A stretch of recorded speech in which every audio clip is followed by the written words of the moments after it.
Benjamin Castle are Americans.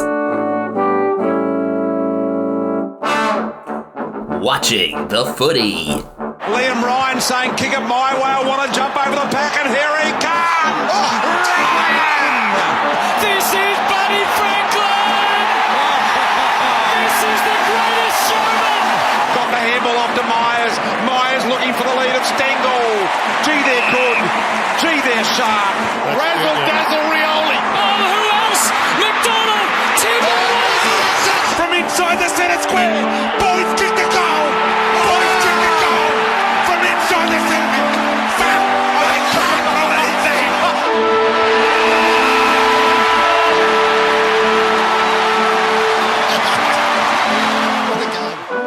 Good time of day, everyone. This is episode 127 of Americans Watching the Footy, our round 22 recap. Benjamin Castle here alongside my brother Ethan in South San Francisco, California. And both our teams lost this week by a combined margin of 109 points.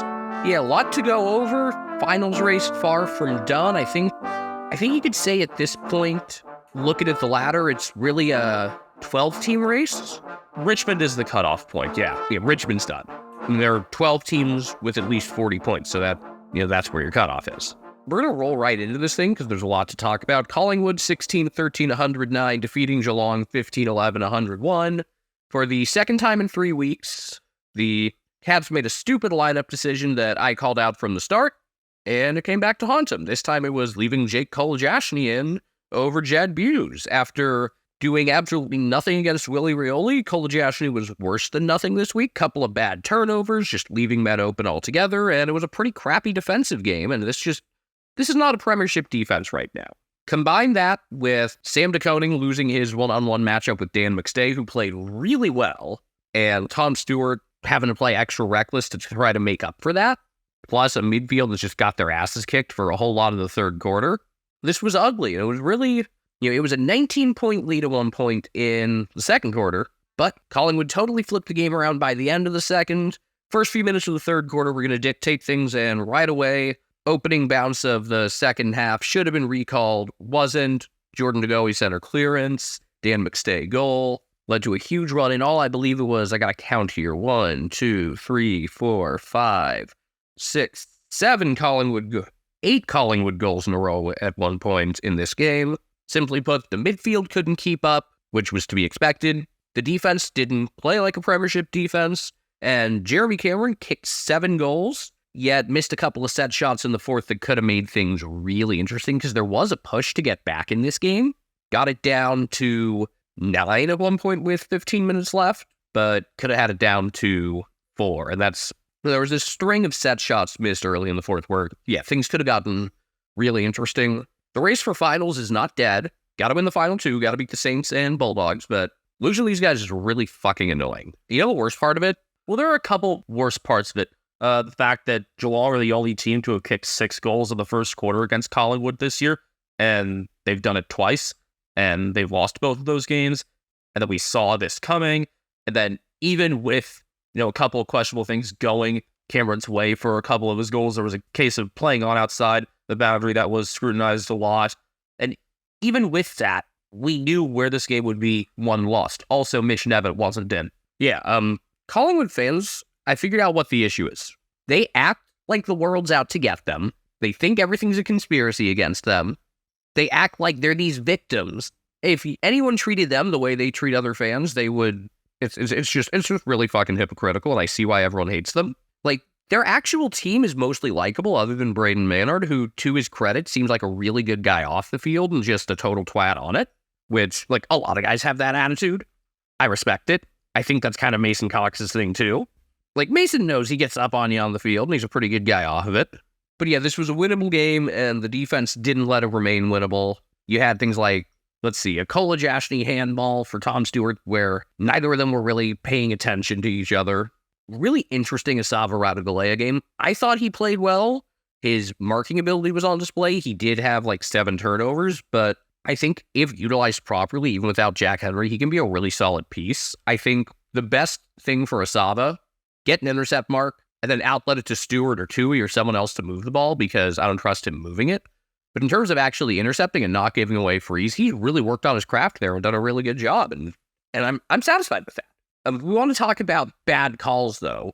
It's like there were a dozen bad calls in this game, 10 of which probably went against the Cats. Just the two most egregious ones went against Collingwood, so their fans are going to bitch about that and act like the league's out to get them. Having said that, I don't think any one call decided this game. It was a game that Collingwood deserved to win. And no doubt. But the opening bounce for the second half not getting recalled, that one where it was like a 2-on-2 in the goal square, and there was an obvious push in the back not called. Oh, that was the one where I think it was Taylor Adams with the push on Zach Guthrie. That was awful. Yeah, that Guthrie just standing there behind the play after. It was like the one thing he did wrong all night. No, other than that, I really like how Zach Guthrie's been playing, and he's had a great season altogether. He's just been quietly really solid. Other highlights. Apparently now there's no dissent 50 because Braden Maynard could have earned 2 of them. Yeah, like, yes, Cameron probably marked that ball out of bounds, but like, you're going to react like that, you should be getting a 50. If either a week ago saying, look at the replay gets you a 50, now losing your shit after seeing a replay doesn't, where's the fucking consistency? The consistency, unfortunately, is inconsistency. So this result nearly locks up the minor premiership for Collingwood. You would expect them to at least beat Essendon round 24 to take care of that, if not also beat the Lions this coming Friday. But meanwhile, Geelong have to beat the Saints this coming week, and then the Bulldogs at Cardinia Park round 24. What are the adjustments that are needed, considering not only the injuries they suffered, Gary Rowan going out early with a hip or adductor injury? It was very early sub-activation for both teams because Darcy Moore went down with a hamstring injury as well. He won't be playing home and away, and Jack Ginnivan was the right kind of sub to have on for this game. Very good choice there. Not only rewarding VFL form, but making sense with Geelong being so easy of caving into pressure.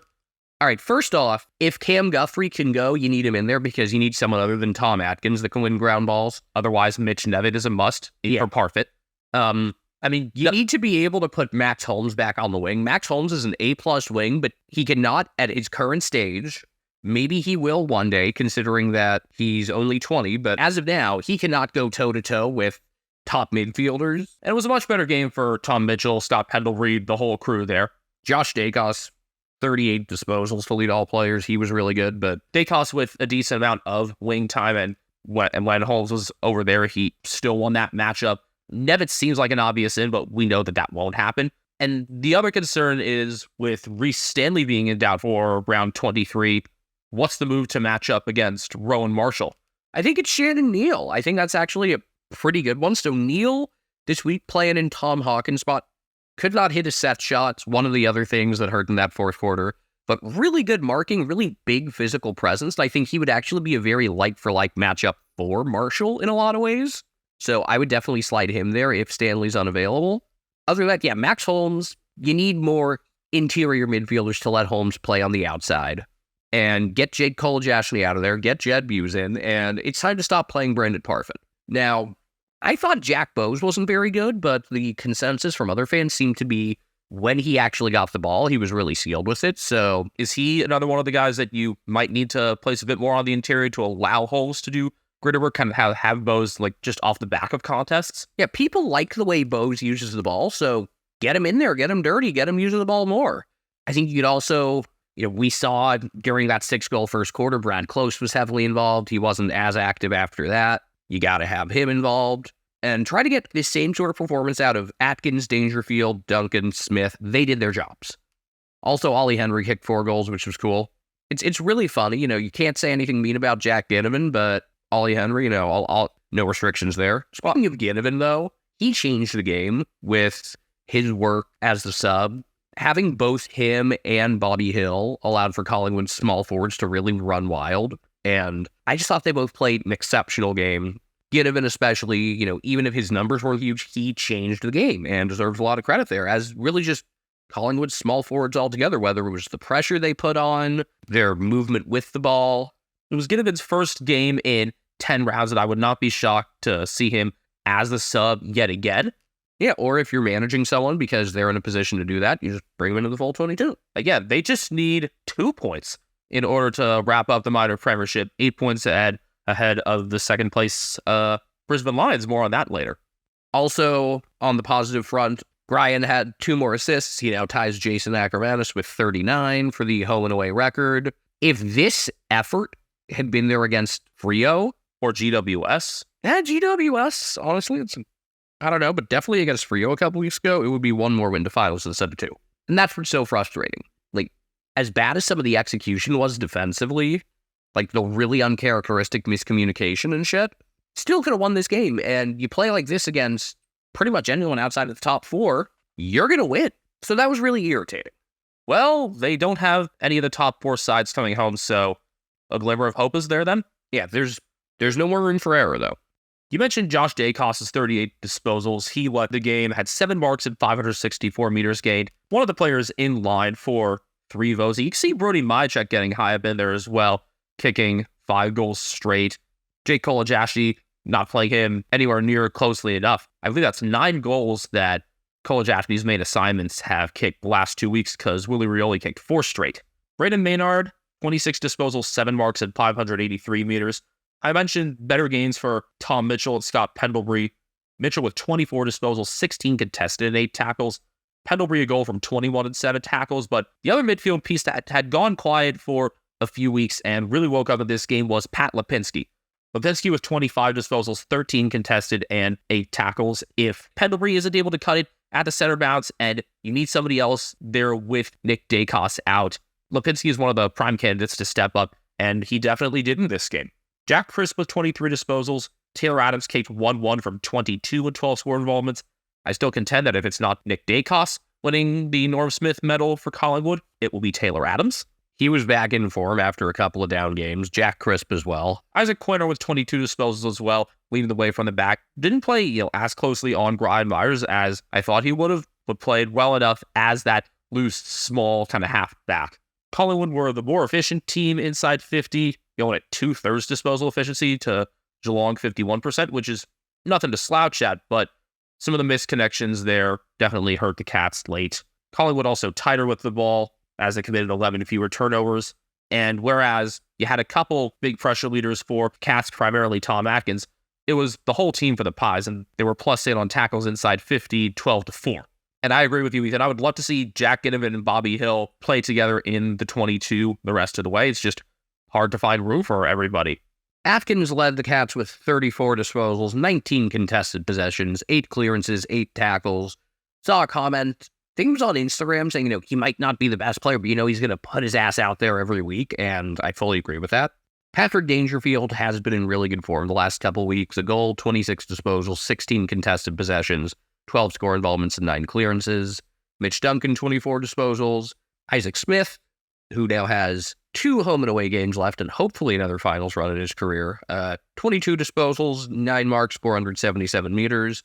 Tanner Bruin, 18 disposals and 7 clearances. I still don't know what to make of him. Jeremy Cameron, despite some set shot issues, 7-4 off just 14 disposals. No Tom Hawkins, no problem for him. I mean, if you score 101, you should be able to win. Tom Stewart had 9 intercepts. Ollie Henry kicked 4 straight. Henry kicking well against Collingwood despite the result is something that we can still smile about. He needs to beat them, though. When he does, I need him to give the fuck yeah, like Sam Piccone after beating Tom last year. So both the Saturday games began at 1:45 p.m. local time because they moved up Sydney and Gold Coast so that the air would be mostly clear for the Matildas. But over at Marvel Stadium, it was North 12-5-77, defeated by Essendon 13-8-86. 2023 Essendon, 2022 Minnesota Vikings. I see a lot of similarities. Well, Essendon have beaten North twice by a combined 15 points. They have a number of these closer wins against teams that we would say are clearly inferior. Shame that Ben Cunnington couldn't go out with a win. This was his final game. Did pick up 2 goals. He got the second goal of the game to bring it out to a 12-0 lead for North, and then one of the final goals as well. You could tell how much the whole club has rallied around him and cares about him. Glad that he was able to get back in. North led this game by 5 at both quarter time and halftime. They were dominant in terms of pressure and possession, but their last kicks let them down. They only had 2 scores from their first 10 inside 50s. Curtis Taylor did a good job limiting Zach Merritt, but once Merritt moved to half forward for the second half, not only did Essendon lift their pressure in the forward half, but North just weren't able to adjust. It also meant Taylor went with him, and Essendon had an extra man in defense, and that shored things up there. North also weren't able to use their sub tactically because Jackson Archer went down injured, so that may have affected some things there. Essendon turned things around with a 5-3 third quarter to lead by 7 going into the last. North didn't ever grab the lead in the fourth quarter. You got a huge first AFL goal for Elijah Sadas at about the midway point. And once Eddie Ford missed the next shot, I had a feeling that it was kind of over, and it was. Kyle Langford had 3 goals again, as did Nick Martin. And with Merritt going up to play at half-board, Darcy Parrish was the disposal leader, probably best on the ground with 33 disposals, 9 clearances, and 679 meters gained. My observations from this game were minimal because, it ended up not being offset from the one I was in charge of, but I've got a few things. First off, even though we didn't get to see Ben Cunnington at the height of his career, you can tell how important he is to the club. You could see, like the celebration last year after the win over Richmond, that was telling. And remember, that was a game where he wasn't playing. He was on the race with Sonia Hood there, and Cunnington had a clear impact at the forward 50 stoppages. Still really hard to bring down even in his final game. I was thinking maybe he was kind of taking Hugh Greenwood's spot this week, and with the 24 disposals, 16 contested possessions, and 10 clearances he had, that seemed to be the case. Other than Cunnington, George Wardlaw, despite only having 50% time on ground, was big in terms of the contested tackles. 14 disposals, but 11 contested and 9 tackles in just over half a game on the field. When he's playing full games, when you give him a couple more years, he may be as hard to stop as Cunnington was at his peak. My other observations from this game, North never had that one stretch where they just completely capsized. They were just outplayed, and it was clear Essendon were the better team, but not by enough to give you the impression that this should be a team in the 8th. And I think just about everyone out there doesn't want Essendon to be in the 8th, not necessarily if you have a grudge against them. I made the observation, and I'm in part biased because I'm used to beating the shit out of them now, but I think they're the most likable of the big 4 by a long shot. I think they'd be the most tolerable team to struggle against out of them if you had to pick one. Richmond second there, and then Carlton and Collingwood way off, but they're just clearly not on the level of those other 8. I think this has been a better season than expected for the Bombers, but I think we'd all like to see them not make it. And considering that they are currently at 44 points with GWS and Collingwood remaining, there's a good chance they don't make it. If they do make it, I'll actually be impressed because they'll have gotten through, even if, say, they face a Collingwood team resting everybody, they'll have had to get through a tough GWS opponent this coming week on the road. My other thing, Elijah Sadas, fuck, he's good. Remember the start of the year, the start Matthias Filippo had, and then the run Bailey Humphrey had around when the Suns were up at Darwin? It was like, damn, maybe Essendon probably could have drafted one of these guys instead. Well, now that Sadas is actually healthy, we're seeing what he can do, and we're seeing why he was drafted where he was. If you look back at the 2022 draft, so far of the super high picks, the least impressive one has actually been Aaron Cadman out of the top 5. No disrespect to him. He just kicked 8 on the ball ends this past week in the VFL. He just hasn't been on the same level as, Ashcroft, Sheasel, Wardlaw, Sadas. I would say the top tier is clearly Ashcroft, Sheasel, and what we've seen in his brief time, Sadas, then Wardlaw, then Cadman. But yeah, that pick looks a lot better now. He looks really good, and I look forward to watching him in the years to come.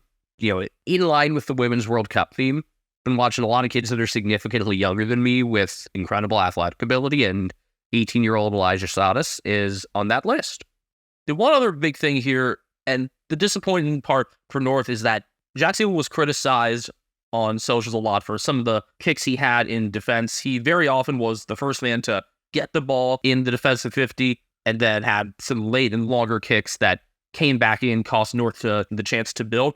But he also wasn't supported enough. He didn't have players leading back to him for shorter options. So that's a structural issue there as well. Glad that North were able to stay in this, even if they didn't get the result. I want them to get another win, but it's going to be tough for them. I mean, how hilarious would it be if they beat Richmond for the second year in a row? I mean, that game is basically a dead rubber now, but it would be funny, although I think it's more going to be, a send-off for Trent Cotchin than anything else, even if he does play at Port the following week. I know Jack Revolt had said if he was going to retire, that would be a game to do something with, so if it's going to happen, coming week would be his last game. Top performers other than Darcy Parish, whose stats I already gave. Nick Martin kicked 3 goals straight from 32 disposals, 9 scored involvements, and 514 meters gained. With the whole team improving around him, we're realizing his value both on the inside and outside, and he's already got a case for the All-Australian team. Not dead Ben Hobbs, or I guess he's the Goblin. I guess kind of Hobgoblin, whatever, I get it. It's a good one. I get it. I still like not dead Ben. That arose from when it was just like this black and white photo of him. The photo announcing his debut made it look like he died, similar to the, thank you Stuart Do photo this year. Or, going back to what CJ McCall was announced in, an NBPA leadership post, and it just also looked like he had died. But Hobbs had 29. Mason Redmond, who we now know is staying at Essendon, had 24, 8 marks, and gained 549 meters. Nick Hine with 23 and 8 marks, and playing a lot more freely this year. Sam Durham matched his jumper number with 22 disposals. Zach Merritt just 21. Again, tagged pretty well by Curtis Taylor in the first half. 9 tackles, though, important in terms of pressure in the forward half. Archie Perkins with a goal from 20 disposals and 7 marks. I think he's been one of their greater value players this year and is getting a lot more respect for the work that he does. Will never be one of their top players, but a really strong depth piece. Jalen Laverty with 11 intercepts as well. It was Brandon Zerk-Thatcher these past couple weeks that was getting more intercepts as he went back into form. He had Laverty to support him there with a freer halfback role. Essendon plus 33 on marks, plus 14 on bounces tells you how much more open space they had to work with. Some of that in the second half, again, did come from starting out with the extra man in defense. Harry Sheasel, 32 disposals to lead North Melbourne. I think he's 19 disposals away from breaking the first-year player record. Luke Davies-Uniacke, a goal, 28 disposals, 720 meters. He's just been really strong all year. Jack Zeeble, 27 disposals, 10 intercepts, 546 meters. Bailey Scott, 26 disposals, 623 meters. And Jai Simpkin cooled off some from his earlier season form, but still pretty good. A goal and a behind off 22 disposals. Sydney, 18-6, 114, defeating Gold Coast, 13-12, 90. In the last 2 weeks, the Swans have now kicked 33-12, and they haven't kicked more behinds than goals since beating the Bulldogs in round 18, when they kicked 11-12. Before that, the last time they had more behinds than goals was round 16, when they kicked a mighty 6-18. Ooh, that was a fun one. That was the draw. The Swans are the 8. Yeah, they're back in this shit. I mean, they were in it. They were kind of in the back of the in it teams, but now they're right there in the thick of it. Unfortunately, the Suns defense did not make the trip down to Sydney. As well as Gold Coast's defense has played for a lot of this season, as much as they've impressed, especially in that game against the Lions, this was not that. Charlie Ballard's worst game of the year is the start of things. Yeah, I thought Rory Atkins was shaky at times. I will say, though, this is sort of the type of game that you would have expected from the Suns at the start of the year. Maybe not quite the level of midfield play you would have hoped. Good forward play, struggling defensively. But yeah, Ballard really struggled in this one. Suns actually led 58-56 at half. Malcolm Roses was awesome in the first half. He's both a really good field kick and a really good kick for goal. I mean, this is a guy that can easily be racking up 20-plus assists in the coming season so long as he has consistent playing time. I really enjoy watching this kid. And it's unfortunate that went to waste, but a 6-2 third quarter put things away, and then that lead ballooned even farther early in the fourth. It was late in the third where the Swans really started to take it to him, but you could see the warning signs coming. Isaac Heaney had a great first half. He was kind of taking big marks around the half-forward position, ended up finishing the game with 2 goals, 17 disposals, and 11 contested possessions. Other than that, there's a lot of the usual suspects for the Swans who were just, there was just a clear gap in talent, and for the Suns to beat you, they're A, going to need the defense to play well. B, if the defense doesn't play well, they're going to really need to outclass you in the midfield, and they didn't. I did really like how Matt Rowell played. 25 disposals, 18 contested possessions, 11 score involvements, 9 clearances. I would do a lot of unsavory things to have him in hoops. I like to say, when I see like a really good high school player, it's like I would commit a lot of recruiting violations. I don't know what the equivalent here would be, but just to have a guy that's always putting himself on the ground, always getting down and dirty, I really like this. Imagine Rao and Atkins on the same team. Yeah, because on an ideal team, Atkins is like your third or fourth best midfielder, not your best. You were mentioning that it was Ballard's worst game. He was largely ineffective. You know why that was? One, Will Hayward was the reason. The week after he took a lot of the intercept game away from Sam Taylor, he did that again against Ballard and kicked 4 goals straight from 16 disposals, including 11 contested. And for Hayward to be able to do that when he's not, a particularly big player at all, he's just 6'1", or I guess for most people to understand, most communists, sadly, yes, 186 centimeters. For someone of that size to be able to take away the intercept game from some of the premier intercept marks in the league is really impressive. And Hayward's now done it 2 weeks in a row. So that's something for the Swans' future opponents to watch out for. The Crows could get really exposed by that in the back, especially with them being thinner in defense this coming round. Huge game for both the Swans and Crows playing Saturday night at the Adelaide Oval in round 23. Yeah, it's not quite an elimination game for the Swans now, which is crazy. We thought a few weeks ago they were already in an elimination game against Essendon. It's definitely an elimination game for the Crows. The Swans really just one win should do it, because in just about every scenario, 50 is enough. I guess, there's a chance they'd be squeezed out on percentage if Geelong also get 50. We know the Crows, by the way, obviously their max is 48. If anyone gets in at 48, it would be them because their percentage is really good. I don't think we're going to have too much with percentage that comes down to, like one goal at the very end deciding everything, kind of like with the Bulldogs and Blues last year. I think that's quite unlikely right now.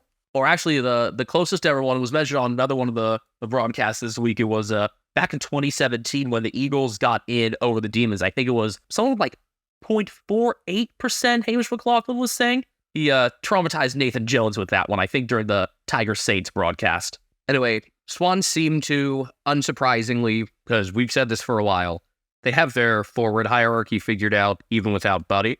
Basically, Hayden McLean, Joe Lamarty, who got subbed off in kind of a victory cigar sub, I guess. Yeah. When he got subbed out, it was already a 25-point game, and the Swans ended up growing it out to 37 with 4 minutes left. Logan McDonald also had a pretty nice game, kind of setting those guys up, but McLean kind of working as like a Jeremy Finlayson type forward who also does ruck stuff. Been pretty good. I guess from here for the Suns, their last couple games, taking on Carlton at home and then finishing up down in Tasmania against North. I'd just like to see a good finish to the season defensively for the Suns, and I'd like to see Bailey Humphrey have a good game because he's been very, very quiet lately. All right, stat leaders for the Swans. Chad Warner, one of his better games in a minute. 2 goals, 28 disposals, 15 contested possessions, and 7 clearances. Nick Blakey, 24 disposals, 12 intercepts, 8 marks, 7 of which were intercept marks. Tom Papley, a goal and a behind, 24 disposals, 10 score involvements. How do you rate his celebration? Standard Tom Papley. Errol Golden, 19 disposals, 10 contested possessions, 8 tackles. James Rowbottom got some time a little further forward, kind of as like a, not quite a half forward, kind of between midfield and half forward, but he still had 8 tackles to go with his goal and 18 disposals. Swans had 12 more free kicks, which made sense. They were largely the aggressors. They were the team in charge of this game. Hitouts did go to the Suns, 54-29. That's no surprise. And fitting with one team playing much better defense than the other, the Swans, 85 tackles to Gold Coast 66. But yeah, that forward line of Amarty, Hayward, and McLean, I think there's some real staying power to it. Amarty, McDonald, McLean, Hayward kind of in the mid-sized role there. Heaney as well, Papley the smaller target. You got a little bit of a hierarchy that is sometimes necessary with the forwards, but the rest of them is just, whichever one's open, they tend to be pretty reliable set shots. I know Heaney was shaky at times earlier this year, but it's just a very good-looking unit as a whole. So they don't have any post-buddy worries there. Stat leaders for the Suns, other than Matt Rowell, Brandon Ellis with a goal from 23 disposals and 8 marks. Sam, not stupid, but sexy Flanders with a goal from 23. Noah Anderson, a goal from 22. Rory Atkins had 22, but didn't think it was one of his better defensive performances, as we said. Tuke Miller with a goal from 22 disposals. This was his return after the nutty suspension he got from Q Clash. David Swallow, who has played the most games out of any active player that hasn't made finals with 16 disposals and 7 tackles. Jared Witz with 47 hitouts, 17 disposals, and 8 clearances. I love rooks who are able to get some of their own clearances like Witz and Oscar McInerney, but the Suns still need to work out some of the kind of setup on ruck contests in their defensive 50. That was something that was very apparent last week. Wasn't as much of an issue this week, but just something on which they can continue to work. Brisbane Lions 15-9-99 defeating the Adelaide Crows 13-15-93. Not the premier football entertainment in Southeast Queensland on Saturday night, but damn entertaining all the same. The Crows with another close loss to a top 4 team, and when they dominated forward time early in the fourth quarter, they weren't able to convert in front of goal again. They kicked 2 goals, 5 in the fourth. Here's the thing, though. Before that happened, this has just been a pretty good back and forth game, and then the Lions took a 3-goal edge in the third quarter. Crows cut it back down to 5. Lions got it back out to 16, and then, it kind of turned into your typical 2023 Crows loss. I think the consensus all around the footy world is this is clearly one of the top 8 teams, and they just haven't closed out games that they've needed to. They're 3-4 against the current top 4 with an. They beat the Power by 31-47. They beat the Lions in Adelaide by 17, but they've got 4 losses to the top 4 by an average of 3 points. And this is a younger group that will learn how to close out games, but it's frustrating that they weren't able to do it here, especially when the Lions retreated into a defensive shell far too early in the fourth and really played not to lose. This has been an issue with the Lions at times before, and we saw it again in this game, and I think it's one of the reasons that they have a propensity to lose games like this. It makes it all the more funny how they won the final last year against the Tigers when this is a team that doesn't know how to close a game out. Like, hindsight there was really funny.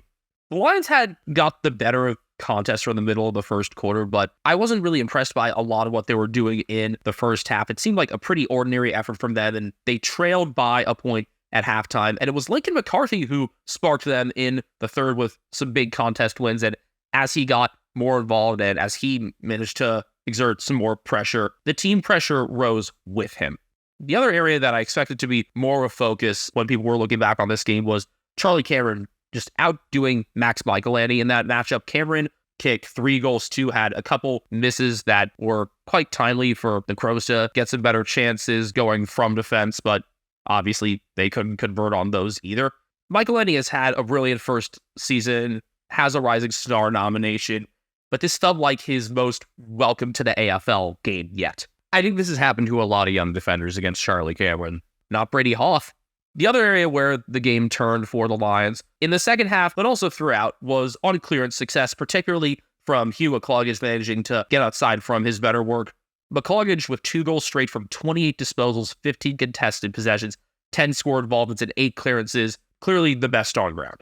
Yeah, it's funny. Teams have actually done a pretty good job quieting Lachie Neale in recent weeks, and McCluggage is a guy who needs to step up in those situations, and he did so. This seemed like a game to me.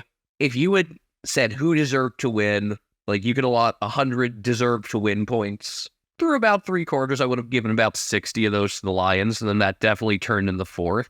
Whereas usually for the Crows, that dominant and accurate quarter has been earlier in the game, but it's just, despite happening in kind of a different sequence than usual, it felt very, very familiar. The Lions led by 22 with just over 13 minutes left after Eric Hipwood scored, and then did not score again. This is when kind of they retreated defensively. I wonder if they were trying to test themselves a bit, prepare themselves for lower scoring games come September. That was the talk on some of the broadcast. I wasn't a huge fan of it. I thought they needed another goal or two, managed to survive off of the Crows' inaccuracy and getting enough contest wins to not be exposed out the back. Another theme from this game, thinking injuries were way worse than they actually were. Is the water at the Gabba laced with Penthrox or something? Yeah, we saw it twice. We thought we had like season-ending ACL injuries. We thought Mitch Hinge, then we thought Jack Gunston, and both of them came back in. I mean, we'll see what the injury reports look like in the coming days. But Gunston, it's an MCL, and he may be done for the season. He was subbed out for Jasper Fletcher. Hinge managed to come back in, though, and the new captain of Chaos has had a lot of injury issues in the past, especially with his knees going back to his time with the Brisbane Lions, where he only was able to manage a few games. Did you know Ben Keys used to play for the Lions? A lot of crossover in this game, actually, with Hinge, Keys, Charlie Cameron, Jack Gunston. I'm probably still missing a couple. For all the injuries the Crows have withstood, and unfortunately some of those defensive injuries are going to carry over into next year, like, you got to be impressed with how they've been able to stay afloat. And it's not like you can blame most of their losses on, like, dumb coaching stuff, even in the frustrating close games. This seems to be a problem for the next few years. I think that's become pretty well established. I think they've earned a lot of respect. It's just got to be really frustrating to know that they could be securely in the 8 right now if they could just finish a couple of these games or kick straight when they're kicking your ass. We'll probably talk about this in one other game from this round, but this was one of the games where teams took the 2021 Chris Scott approach of just, like, burn all your subs and hope for the best. The Crows were out of interchanges in the final 2 minutes. The Lions had one left. Honestly, I'll admit it, I was hoping for another sickos moment so that North wouldn't be alone. Oh, I totally was too. Like, I'm glad the Lions won because it helps the Cats. But yeah, something stupid like that would have been funny. I already gave McCluggage stats. Again, best line on ground. Maybe you have a case for a Crow like Matt Crouch to get the 3 votes, but I would say McCluggage, considering he was getting some of the touches and contest wins that Neil didn't get, with Ben Keys being on him a bit. Neil with 23 disposals. Zach Bailey, whose goal song we cannot stand, Hey Baby, is overrated. Sorry, Australia. Also, the gif of him doing the gritty, it gives, like, the most how do you do fellow kids energy of anything I've ever seen. Kai Loman does the gritty better than Zach Bailey. We saw that in the VFL this past week. Andrew Gaze still does it better. But Bailey kicked 2 straight from 18. They're both dynamic midfielder. When he's at his best, the Lions tend to be at their best. I'm glad that they've locked him up for the long term. Darcy Wilmot with a goal from 17 disposals and 507 meters. He is a Tom Papley level goal celebrator. We saw that on his debut last year in the qualifying final, and he's only scored 6 goals in his career thus far in 25 games, but he lets you know when he scored them. Speaking of infrequent goal scorers, Harris Andrews kicked one from 52 meters late in the first quarter. His first goal since round 4 2021 against the Bulldogs, and his second since the second Hugh clash of 2018. He was his normal defensive self as well, with 16 disposals, 11 intercepts, 8 contested possessions, and 7 marks. You did have Jack Payne going up on Taylor Walker. A couple different matchups for Darcy Fogarty, but Andrews was able to play loosely, which was important. I do want one Crow in particular, Luke Dan Curvis on his first career bounce, one more than Toby. No relation. It's more fun to pretend they are related.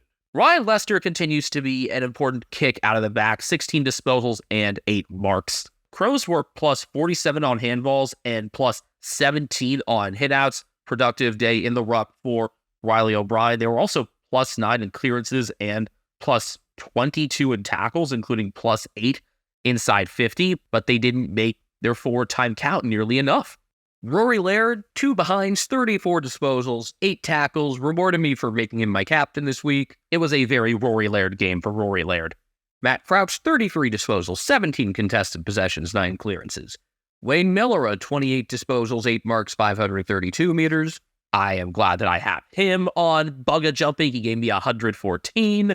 And in a week where Darcy Moore gave me 12 and Little was subbed out after 22, it helped. Jordan Dawson, 24 disposals, 612 meters. Mitch Hinge, a behind, 22 disposals, 9 intercepts. Harry Schoenberg, a goal and 21 disposals. Jake Saligo, a behind and 20. Ben Keys limited to 19, but racked up 2 goals, a behind, and 10 score involvements. Not the best set shot kicking day for Taylor Walker at the worst possible time. 2 goals, 3 behinds, 19 disposals. Shane McAdam kicked 4-1, though, and Mark Keane, even though he hasn't been as sharp lately as we saw in his first couple outings, still got 9 intercepts. What the Crows have done with a shredded defense is actually pretty impressive. Will credit Taylor Walker. His first goal was his 600th for his career. He has 65 now for the season, which is a career high for him. And don't think McAdam had kicked 4 before as well. I love this forward group for the Crows, and I mean, we'll see how long Walker has. He'll finally get the All-Australian nod this year. I mean, he has to, but he's far from the only target there, and I'm glad McAdam is back into form. Carlton 9-6-60 defeated Melbourne 8-8-56, barring a really hilarious combination of events. The Blues are finals bound because they're up to 50 points. First time since 2013, first time actually really being in the 8 based on points since 2011 because they were gifted that appearance in 2013 thanks to the Essendon drug scandal. Admittedly, this was not much to watch in the first half. Well, especially the second quarter was bad. All right, so let me take you through this. I had said, and this was my effort to shamelessly plug us, if you missed the first quarter because you were watching the Matildas, we'll summarize it for you. It was 9-6. Carlton had 24 inside 50s to Melbourne's 4 and probably should have put the game away, but couldn't deliver to those last options inside 50, and when they did, both Charlie Curnow and George Hewitt missed set shots. They really kicked their asses, and then things evened up in a very boring second quarter. 6 total goals in the first half, 6 total goals in the third quarter. Pace really picked up. Game got really fun. Carlton got out to an 18-point lead with 3 goals in the first 4.5 minutes of the fourth quarter. Going by clock time. We usually go by clock time rather than actual time, in case you were wondering. Then the D's get back into it because Kazi Pickett snapped out of the crowd. Sparks the whole team, of course. Joel Smith gets one because fourth quarter Joel Smith has totally been the thing, and it's pretty cool. They had a bunch of chances, and then the umpiring got involved. There's a lot of talk about a review that came with 41 seconds left in the game, and I'm going to just touch on that briefly. I didn't mind the soft call of the behind for Caleb Marchbank touching Petrarca's kick. I thought coming down, it touched his right forearm. I don't think it was touched. I think if there was no on-field call to go off of, would have been a goal, but I don't think that was anywhere near the most egregious call. That side angle where you could tell it didn't touch his hand at all is pretty bad. It could have totally touched his elbow or his knee. So that call doesn't bother me anywhere near as much as, let's see, the really bad, apparently it was a high tackle that got Paddy Dow out of his own end with about 9 minutes left. Then you had Van Rooyen getting tripped, and I want to say it was Gawn getting tackled without the ball in like a 5-second span. I know Van Rooyen was involved in one of those two things. It was bad. It was not a well-umpired weekend of footy. No, but this game was especially bad, and it could have been enough to decide the game. In fact, after the controversial behind call, which I would say 60 to 70% chance it was not touched, but not out of the question. Anyway, oh, yeah, I remember this. Max Gawn got dragged down. Trying to launch back into the 50, and Max Gawn gets dragged down. But as long as you don't literally put someone on stretcher, you can do anything inside the final minute of a close game and get away with it. It's like The Purge, which, by the way, very interesting concept for a movie. One of the few movies I've actually watched. I gave the movie itself like a B. It was like cool concept, not super well done, but it's interesting. You know, it's like, what would you do if you had 24 hours? You know, would you just like, or was it even 12? It might have been 12. No, I think whatever it was. It's like, do you hunker down and just try to take care of yourself? Do you try to protect other people? Do you go out and try to do some things? You know, do you go and like, well, apparently footy players would just drag everybody down. I don't know. Yeah, it's like with some, because there are some like overpriced but very good foods that like, if I could just go and take them, would be tempted. Yeah, that's what we're thinking about during the purge. Yeah, I mean, like that $24 steak sandwich or whatever it cost at the Mets game. Maybe it was 20, I don't know. Either way, I would just like start hoarding those. The Pat LaFrida steak sandwiches, those are really good. You need to sort out your priorities. Eat this sandwich and you'll understand it's a priority. Anyway, yeah, umpiring was really bad. Carlton won 60 to 56. They had lost 8 straight to the Demons. It would have been really funny if they had blown it like they had blown last year's game. Probably still going to be finals bound regardless if they just go up to Gold Coast and win this coming week. But meanwhile, Melbourne's staring down potentially at a road week 1 final, which is the big result out of this. They're currently in 4th. Obviously, Collingwood playing Brisbane this coming Friday can open things up for them. But Melbourne now have to get a game back against the Lions and the Power. They've got Hawthorn this coming round, so should be able to do that. I mean, should. And then go to the SCG round 24. That is the middle Sunday game. That's the national TV game, round 24. It's not going to be easy for him. The difference between being top 2 and being 3rd and 4th is staggering because one of 3 things happens if you're 3rd or 4th. You're going to Port, you're going to Brisbane, or you're facing Collingwood. Now, they can beat Collingwood. We've seen, absolutely. They can beat any of these teams anywhere. Melbourne's good enough to do it. It's just, you'd like your chances better facing the Lions or Power at the G. As for actual takeaways from this game, besides umpiring, like, if you put this game on the deserve to win a meter or winometer or however you want to pronounce it, it would still lean towards Carlton. Like, it's crazy as they actually only won inside 50s by 5 for the match, 53-48, considering it was 24-4 in the first quarter. But they could have won this game then when everyone else was watching the Matildas. Speaking of, so I want to talk about this for a minute. I don't care much about the Women's World Cup. Like, if you ask me if I'd rather find 5 cents on the ground or decide who won, I would probably take the 5 cents rather than have that power. Phone call for a bag of nickels. But I will say, and this is very rare for me, it is cool seeing Australians so happy about this. Like, normally I don't like seeing other people happy about a team. I want people to, like, have to experience misery as a fan. But Australians are awesome, and seeing not just, like, the crowd shots from around Australia, you know, the fans sticking around at the SCG, the fans on the concourse at the G, getting there early for the Western Derby, and you already had like 40-something thousand in the seats to watch the ending of that a few minutes before the bounce. The videos of GWS and the Bulldogs celebrating, the Crows after, even though they had lost, getting into it. Like, this is so cool. My favorite part of it, Ethan Meldrum calling 2 codes of football at the same time. This was, I think, for the Triple M broadcast. It was near the end of quarter time, and he was, relaying the information on the penalties. The French player in the 10th round had just missed. You may remember a few years ago a moment, the end of an NFL regular season, where Kevin Harlan famously said, "I'm calling both games." A first-round bye was on the line in 2 games. I think the Chiefs ended up getting the bye over the Chiefs, Chargers, and Patriots, Dolphins. Yes, I know the Chiefs got the bye over the Patriots. Okay, 2 games of the same sport. Reasonable.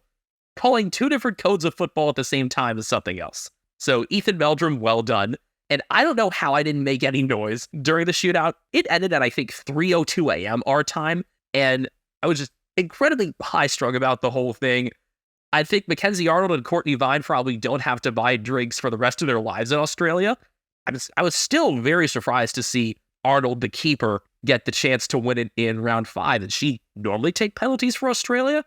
I have no idea. Also, France tried to pull a Redmayne.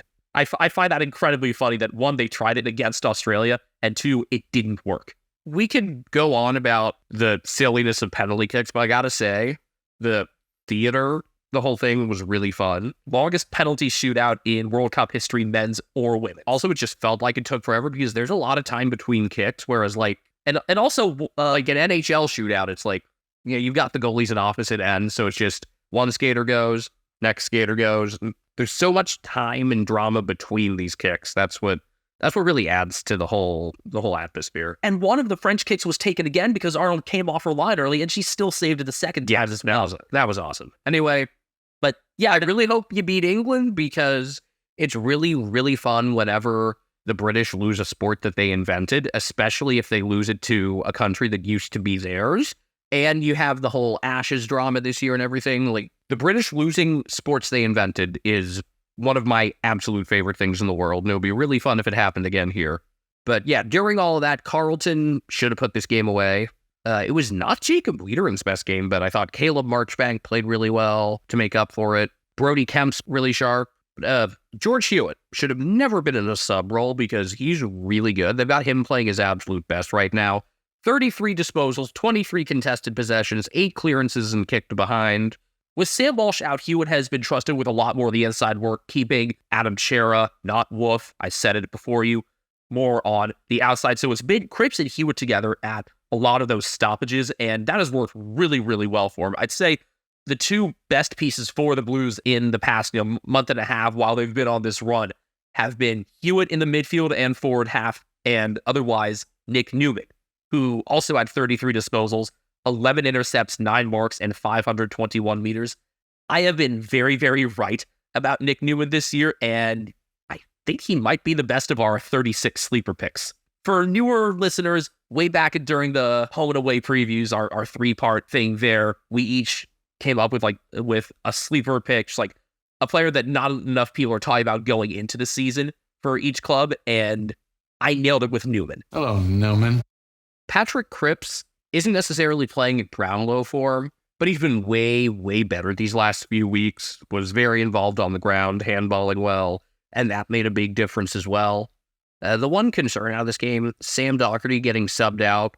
Looks like it was a corked calf. Not sure if that's going to have any carryover, but he's been playing really solid brand of football all season as kind of one of the more aggressive, ball-moving, kind of offensive-minded defenders. And Newman's intercepting ability has allowed him to venture more forward as well. Doherty kicked a goal to behind from 22, and Cripps a goal from 29 disposals and 9 tackles. Again, having him and Hewitt together at stoppages has worked wonders. And when they get Sam Walsh back, I think that could free Walsh up to maybe play a little bit off the stoppages, use his speed to be kind of that next guy out after the clearance. I just want to mention as well, Lockie Fogarty was a huge spark at the start of the fourth quarter. That really set up that run for those 3 consecutive goals. And I think Matthew Owies at kind of a full forward position has been a pretty electrifying piece. Owies has had to have that more of a full forward assignment since Jack Salvati went down, and that has worked really, really well. And Fogarty, the thing that we remember last week was, no, I'm staying on the oval. I'm better than Ed Curnow. Yes, you are, Lockie. Yes, you are. On Melbourne's side, I thought Ed Langdon was pretty good, just running along the wing. He ended up with a goal and 22 disposals. I didn't realize Lockie Hunter had 27 disposals. I didn't notice a ton of him. Maybe it was because he wasn't wearing the long sleeves. That also might be why they lost. Got to bring back the long sleeves. It's like how Richmond have suffered when you've got Jack Revolt in the 3/4 sleeves now. Other than that, Jack Martin's still been really consistent, and Tom DeConing battled with Max Gawn pretty nicely. I mean, you're not going to beat Max Gawn unless you're maybe Tim English, but DeConing did enough against him to make sure he didn't take over. Yeah, it was largely, I guess, DeConing against Gawn and Mark Pitnet over Brody Grundy. What do you think about Grundy's place in the team? Once Tom McDonald is AFL ready, he returned through the reserves this week. Do you think McDonald will come in as that other swingman and maybe allow Joel Smith to be the sub again? How do you see Grundy's role going into finals? I don't know. I don't know if he stays in when you get a healthy Bailey Fritsch or something. That's the other thing. Fritsch will be back within the next couple of weeks, we believe. And between him and McDonald, I think that may squeeze them out. Because at this point, you can't take out Jake Melchin, who initially came in for Fritsch. I like both him and Cade Chandler, by the way. But I think with Grundy, and we had mentioned this when we had done our round 22 preview, we had talked about the possibility of, you put him in there, kind of just reduce some of the wear and tear on Gawn, keep him fresh. So I don't know if Grundy's going to be in that finals lineup. If you want to reduce some of the wear on him, fine to leave him in this coming week as well, especially because Hawthorn only go with 1 ruck. You could really harass Ned Reeves there going between Grundy and Gawn, and would probably largely be Grundy. I'd say like 3/4 of the time. Yeah, that sounds about right. All right, other notable stats for Carlton. Blake Acres was a little shaky early on and then really found himself. A goal, 25 disposals, 493 meters. Adam Saad, 25 disposals. Paddy Dow, 20 disposals, 7 tackles. I think as this team gets healthier, it'll be hard to put him back in the sub role. I think you got to keep him in there full time. Maybe Lockley Fogarty or Oliver Hollins is the one you drop. I don't know. I think Dow has kind of played a little bit of that role that I would expect Sam Walsh to be in going forward as well. So if you had to move down to the sub, then I would understand why with Walsh coming back. I think Fogarty is a decent pick there as long as it's not Ed Curnow. And no, I think Hollins needs to be in full game. You can have him linking up with Akers going on the wing, or could have him playing opposite him as well. There's so much speed that this Blues team can have out the back, and Hollins is a pretty effective disposer of the footy, and Matt Cottrell playing in defense has worked really well for them as well. We're both big Matt Cottrell enjoyers. Brody Kemp, 19 disposals, 10 intercepts, 8 marks. Lockie Fogarty, 18 disposals, 7 tackles. Other stats of note, so how do you have 24 inside 50s in the first quarter and not capitalize on it with more than 9 points? Well, for the game, Carlton was only at 28.3% efficiency inside 50. Melbourne, not great, 39.6. Hitouts went to the Ds, 59-29. Marks to Carlton, 79-60. And tackles inside 50 to the Blues, 21-8. Agus Brayshaw and Jack Viney each had 31 disposals for the Demons. Brayshaw with 16 contested possessions and 9 tackles. Viney with 17 contested and 11. As Clayton Oliver comes back in, you may see Brayshaw be moved out a bit toward kind of a halfback flank. It'll depend on Oliver's match fitness, but Viney has continued to be very strong there in the contest. Oliver, by the way, with 27 disposals, 14 contested, 13 tackles, and 10 clearances, so not much rush from him there. Both Christians in the Melbourne lineup with 24 disposals, Salem and Petrarca, the latter of whom kicked 2 goals too. Jake Lever with 12 intercepts, getting more of those intercept possessions and marks than Stephen May. Again, this is a premiership defense. We've seen that from Melbourne the past few years. When you only concede 60 points, you ought to be able to win, especially with a lineup that has so often scored triple digits. As of late, this is a Demons team that's played an exciting brand of footy in recent times, and they can get there. I see no way that they're going out in straight sets. It would be hilarious if it happened again, but I don't see it. That said, there are some good enough teams outside of the top 4 that... Blues. If they have to run into the Blues again, I would love for this to be another finals matchup, have this as a semifinal. It would require Melbourne losing, though. If they have to make a road trip, then watch out. Benjamin, 78% of our listeners are between 18 and 35 years old, so they probably want to start a podcast like we did. How do you know that number, Ethan? Thanks to the analytics we have for Spotify for Podcasters. Formerly known as Anchor, sorry Frio fans, Spotify for Podcasters has tools that allow you to record and edit your podcast from your phone or your computer. No fancy software needed. It's so easy you can edit it while drunk. And Spotify for Podcasters doesn't just allow you to upload to Spotify, you can also distribute your podcast on platforms like Apple, Stitcher, and more, just like we do. Best of all, it's completely free. Not only is it free, you can even make money from listener support or ad revenue. Hint, hint. Download the Spotify for Podcasters app or go to podcasters.spotify.com to get started today. Don't forget, we're on Twitter at American Spuddy. Brian Harambe sitting on my bed. He's on Instagram at cat named Brian. I actually posted something of him on there. I'm on Twitter at Castle Media. I'm on Twitter at BenjaminHK01. We'll be more active on YouTube in the off season as well, I'll be the one producing more content, probably just underrated things I noticed from the season. And, that might be a good place in the future for us to do brief preview things as well, like the last time these teams met as shorts. That's an idea that I had. Western Derby 57 happened. The Eagles kicked the first 2 goals. They then conceded 20 of the next 21. West Coast 4-9-33, defeated by, we could do this again, can't we? Lachie Schultz 5-3-33. It's a draw. Yeah, it's a draw, actually. This has happened before, I think. It has. It's happened each time. It was Frio 2014, 134. If you couldn't guess how this was going to happen, the Eagles profited off turnover early on like they did against Essendon, but then the Dockers, as Essendon also did, increased forward pressure from the early stages. The Eagles had no control of the ball really in any of the second quarter, and the Dockers dominated from stoppages. They were plus 13 on clearances, plus 9 from the center. They scored 6 goals in the second quarter, 7 in the third. Meanwhile, the Eagles scored 4 points across those terms. And, Oscar Allen. He got a goal, but his shoulder's been a concern all year. He didn't play the last bit. And, honestly, do you shut him down for the season at this point? Hope that he can come in right away to start next year, hopefully as captain? I don't know. This was the Dockers' largest Western Derby win at 101 points. The Eagles still have the record, by the way, for the largest margin in a Western Derby. Back in round 11 of 2000, they won by 117. I was going to say some nice things about the Eagles so I've caught up on some games from the last few weeks that I haven't had a chance to watch. Watched the Essendon game, watched the North game. I was going to say nice things about Jamie Cripps, about Elijah Hewitt, and then... Hewitt still competed really well. Cripps didn't get nearly as much of the ball, but yeah, you have no reason to say those nice things now. I think the Dockers are a really good matchup for them, especially with a thin midfield, with Luke Shuey among the outs. I just thought that they were going to be able to compete more. I thought Jermaine Jones being in would help contain things a bit, but Lachie Schultz is a very underrated player and a tough guy to match up against in general. and he really flexed his muscles in this game.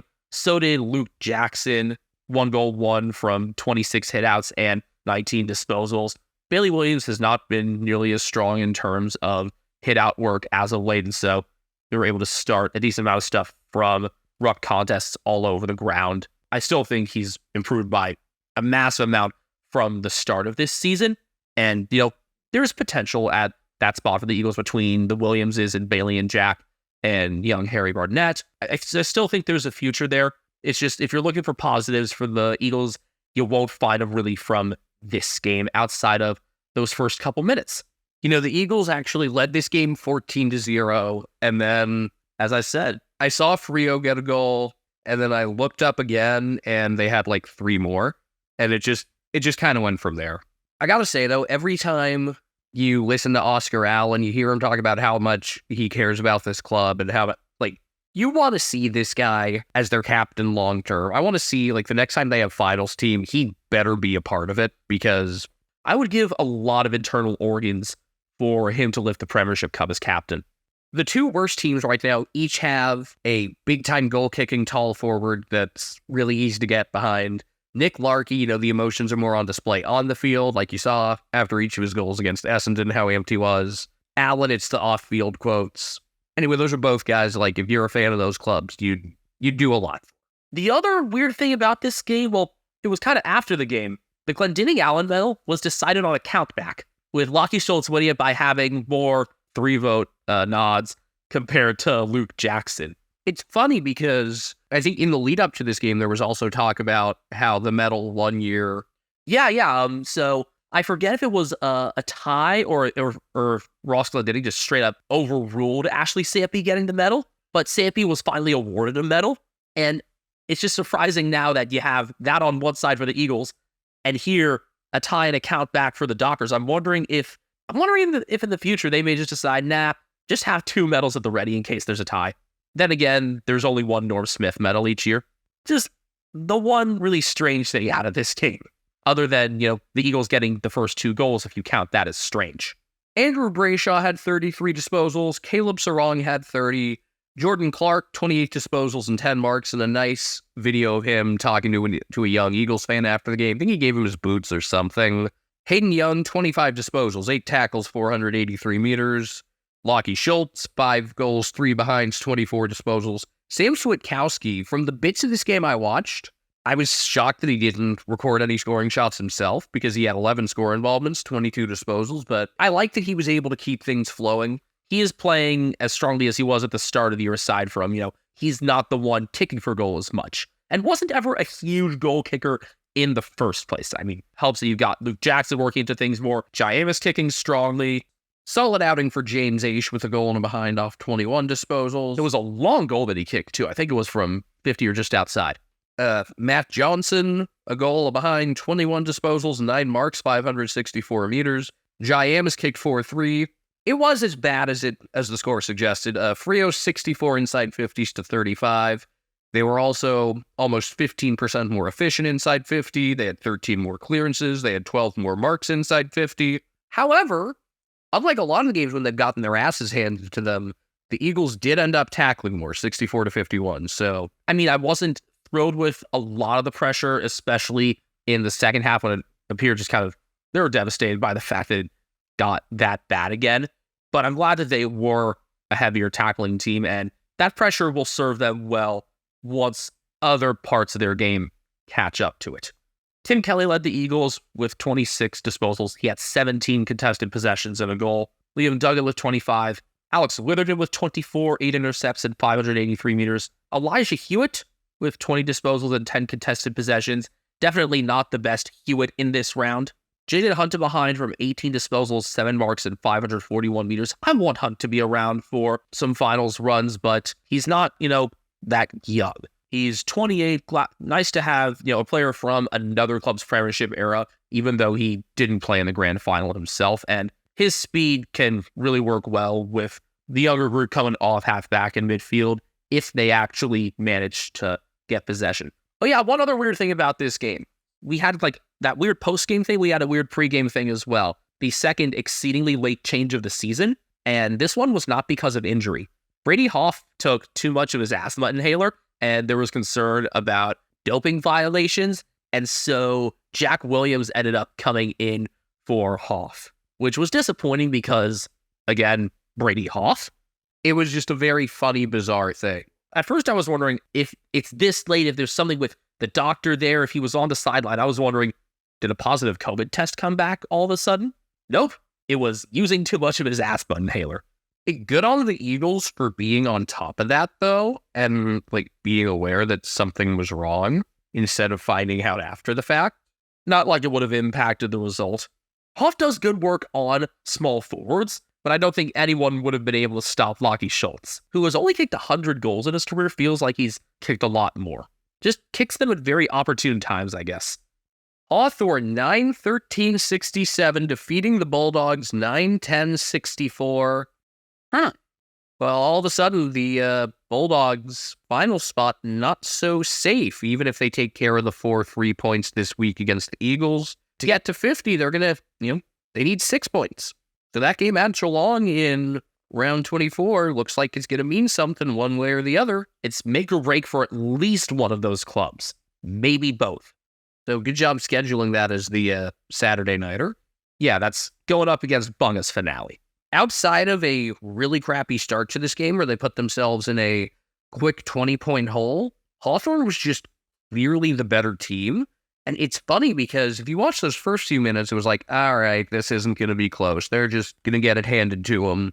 On top of that, Chad Wingard injured. People think it might be his Achilles. I don't know. It could have been just his ankle. It's actually been confirmed to be his Achilles. It's a 9 to 12 month recovery process. Yes. I was hoping it was a bone thing rather than a ligament thing. No, so that sucked. I mean, he's 30 years old. He'd been in really good form these past few weeks, but you got to wonder at this point, is this curtains on Chad Wingard? I have the feeling he'll get back in some capacity. I don't think this is the very end for him. But with Hawthorne moving in a younger direction, you never know. By the way, just about 12,500 at Utah Stadium. Obviously, it holds, I think, just a little under 20, but a decent showing for a Sunday afternoon, and the fans were very vocal for Hawthorne. Good spirit and crowd. I think it just shows, people have talked about attendance at some of the Tasmania games. It's just, they want to see good football, and unfortunately, the games in Bellerive or Hobart, depending on what you want to call it, haven't usually provided that because North's been really bad. But the big turning point in this game came when Tom Liberatore got concussed, and you know what the Bulldogs did to adjust afterwards? Nothing! Yeah. So he was diving for a ball and kind of hit his head on Connor Nash's knee. He was bleeding from behind his ear and got subbed out instantly. Dr. Gary Zimmerman and his amazing hair wasted no time in making the call, so in came Oscar Baker, and out went a crucial part of the Bulldogs game with no solution because this is a Luke Beveridge coach team. I was begging for Bailey Smith to be the one to get on ball to support Bontempelli there. Bass has played out of position so much this year. It was an opportunity for him to play where he belongs. You could have had Jack McRae move inside as well. His streak of 20 disposal games ended at 70. Not involved nearly enough. There were clear solutions there, and shocker, Luke Beveridge did not take them. Great job, Bulldogs, extending him through 2025. Again, the John Harbaugh comparisons in American football are very, very strong. Oh no, I see it much more as Mike Scioscia going with the baseball comp. Because it's John Harbaugh makes adjustments. They might not be the right ones, but he makes adjustments. Luke Beveridge is still doing things the same way he's always done them. And it worked in 2016, and it works if you just out-talent teams. But when you lose Liberatore, it's a lot harder to out-talent teams. And the Hawthorne midfield stood up, and I think, there was a Twitter poll that ran asking, what's the best young midfield combo? And I know Rosie and Butters had the highest percentage of the votes there, but you can make a real case for Will Day and Jai Newcomb. I thought Newcomb was outstanding in this game. A goal off 40 disposals, 12 marks, 10 score involvements, 499 meters. You want to teach someone who doesn't know footy that well about the importance of midfield play and center clearances and stuff, just watch Jai Newcomb for 10 minutes. Highest ranking player in the round and just phenomenal. I mean, if you want to talk about younger midfield trios, I didn't realize that Connor Nash is actually already 25. I guess because he had spent time in Ireland. Yeah, it was a rookie selection in 2016, made his debut in late 2018, which is why I thought he was a little younger. But that trio of Newcomb, Day, and Nash is so strong already. We've seen Nash and Day both rise to the occasion at times this year. You can put that up there with Rosie, Butters, and Horn Francis as the midfield trio of the next few years. Jai Newcomb, I'm not going to say like Errol Golden, like, oh, he's definitely going to win a Brownlow, but he'll be in the conversation with the trajectory he's on. Do you believe, as I do, that Golden will win one? I don't know if I'd lock him in, but I can see it. So Hawthorn went up by 21 with 14 minutes left, 9 plus 10. 21. Then all of a sudden, in a 3-minute stretch, the Bulldogs got a couple of huge goals. Great play by Oscar Baker, who ripped one from deep in the left pocket on the run. Then Tim English bobbled and secured a mark in front of Jacob Koshitsky, who I thought had a really good game. Have Kaczynski. Koshitsky. Either way, he was really fucking good. Rory Lobb had a couple chances to get it closer, but he missed left with one, then hit the right post with another 3 minutes later. James Warple, Brian Myers' friend, could have put it away with 2:22 left, but his snap missed left. He had a good game, though. This was his 100th, I believe. Bailey Williams, who hasn't been as good as he was in kind of the midsection of the season, kind of like, I guess, right around if you divided the season into fifths, the second fifth was where he was at his best, but he marked behind the pack and kicked a goal with 1:54 left to cut it to 2. Mitch Lewis missed left with 47 seconds left. 3-point game. Dogs got to go the length of the field and score, and Tim English takes the kick out and looks like he's never done it before. The game against the Swans a few weeks ago when they had Ed Richards do, like, that's the guy who should be doing these things. Like Ed Richards or Liam Jones is an all right. Yeah, or you could even bring Caleb Daniel all the way back. Fuck it, I thought Daniel played pretty well in this game. Fuck it, how about another Caleb? Bolter's a pretty sure kick.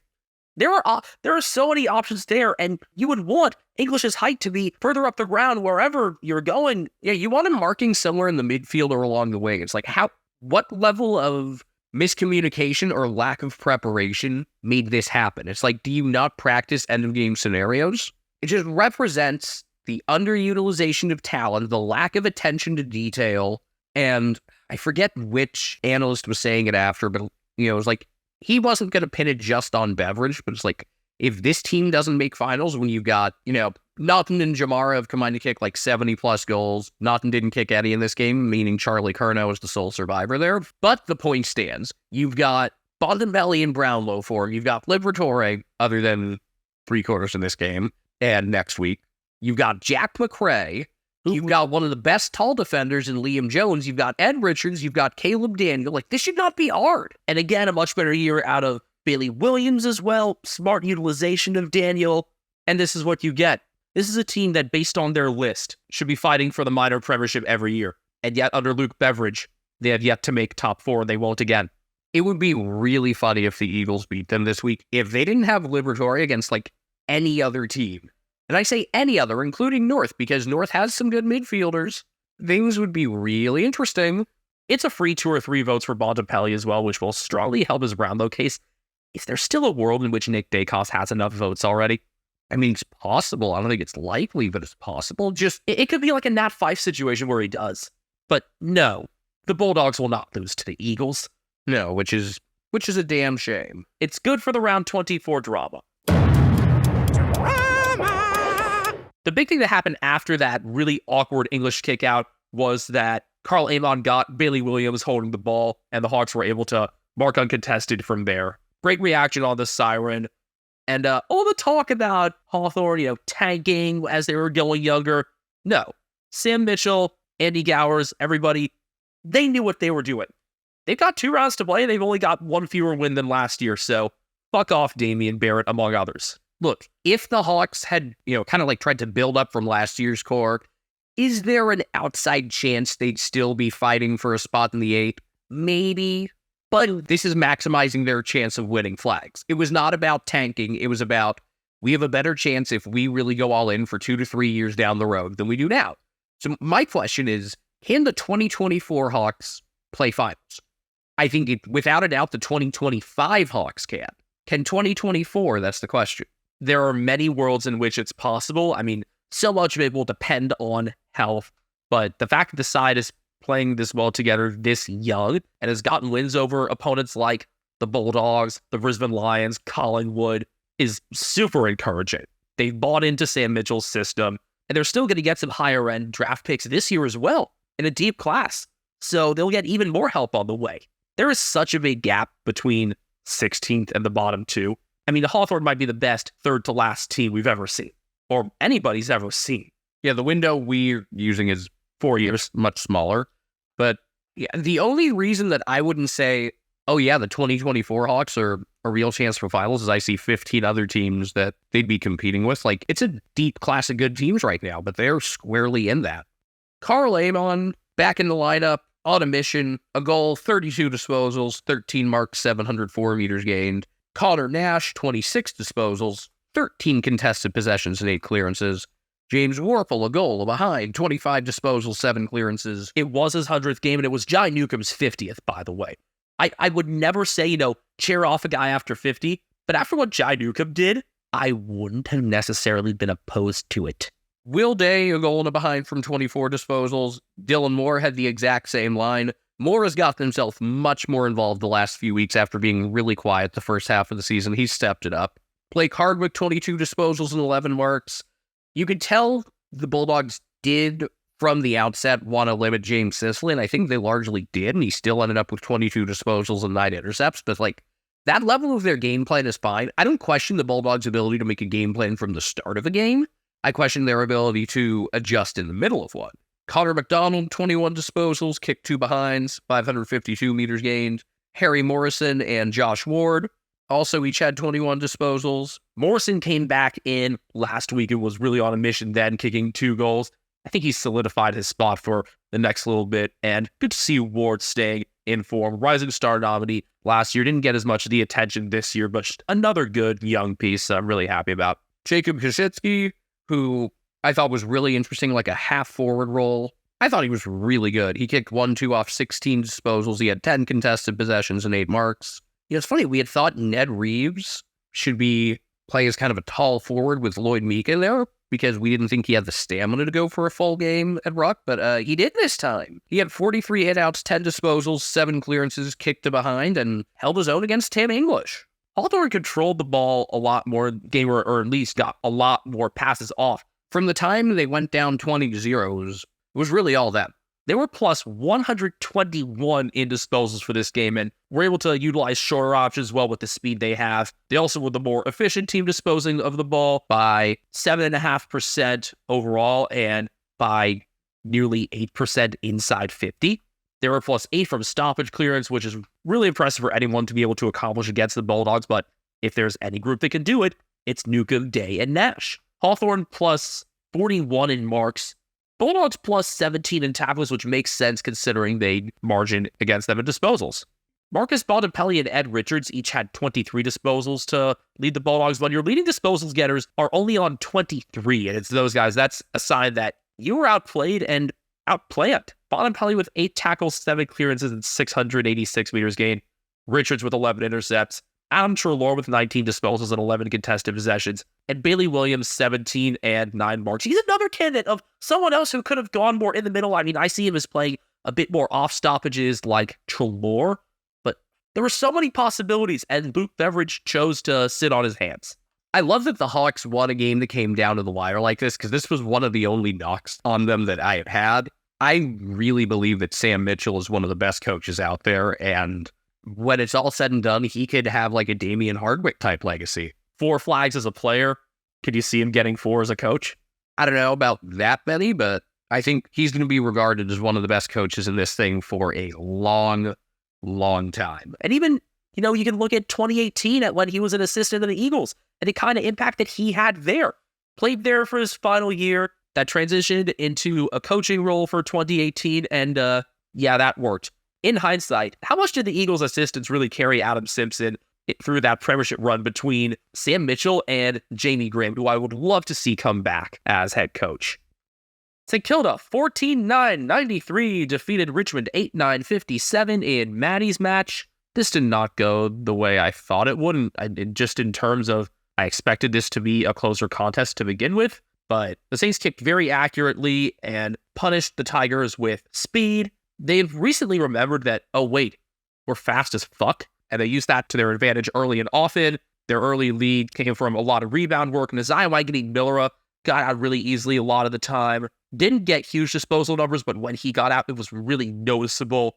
There was also a big gap in pressure, with the Saints applying a lot more. They were plus 15 in tackles despite winning this game by 6 goals. St. Kilda transitioned far too easily, and Richmond didn't handle the ball well throughout this game, even though Dylan Grimes is the only, older player in that defensive core right now by league standards. They looked old and slow in defense. They were outmatched. Max King tied his... I forgot how we did this for a second. Max King tied his career high with 6 goals. Yeah, he's just fine. It was also a return for Seb Ross, and he was noticeable there. Even though he's 30, he's still damn fast and fits the profile of the Saints team really well. Basically, this game just went step 1, either contest win or pressure. Step 2, possession. Step 3, speed. Step 4, profit. I've got a question. Did Richmond kind of know they were done for? Is that why they rested guys last week? Or was it just, I think it was still a dumb decision? I don't know. They weren't done for at that point. Again, I thought that Bulldogs matchup was a quite winnable one for them. Dustin Martin came back in, Trent Cotchin still held out. Next week will be his finale in Victoria. I mean, at this point, with them clearly out of things, I wonder, does he even play round 24? Does he even play at court?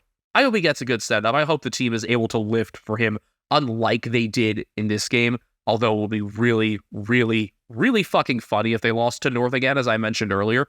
Tigers weren't able to get one-on-ones a whole lot in the forward 50, so they did have to create mostly from pressure on the ground of the forward 50, but that didn't translate on the rest of the oval, which was really disappointing. They badly needed another solid forward 50 mark besides Jack Revolt, and I thought between Tony Nankervis and Avant Soldo, if you had both of them on the oval, one of them would be able to get out enough, but that wasn't the case. The Saints back line held up really well.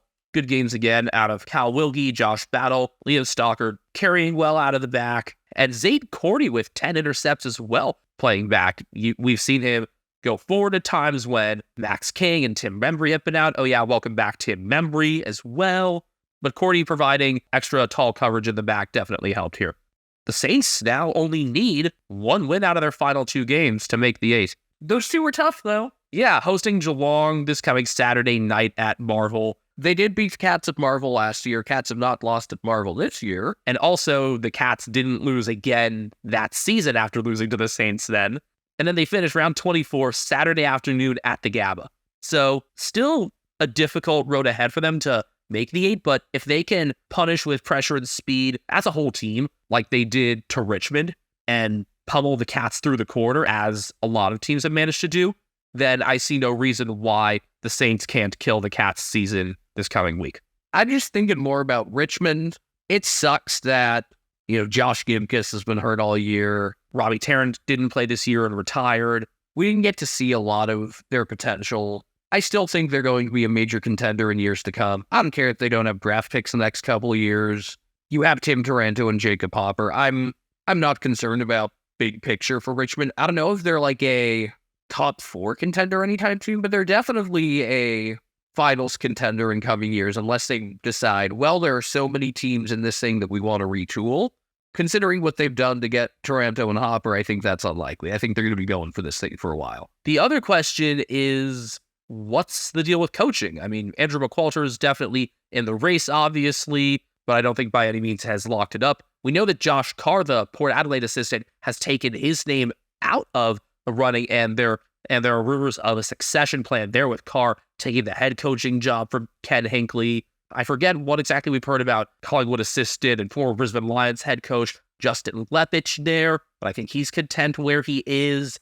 He ruled himself out, it seemed, in July. So, shrug, question mark, whatever the case is. It was clearly time for Dimon to move on, and he realized that. But one thing that has stuck with Richmond, despite Damien Hardwick's departure, since he said, "I hate coming here," referring to Marvel Stadium, the Tigers are 0-7-1 there.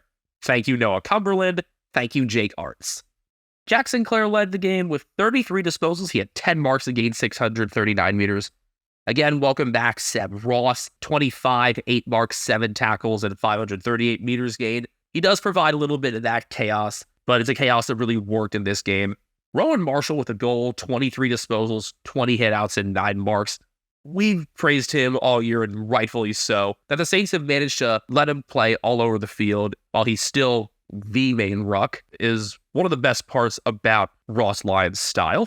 Jack Steele and Liam Stalker both had a behind from 23 disposals, Stalker with 9 marks. Cal Wilkie, 19 disposals and 11 marks.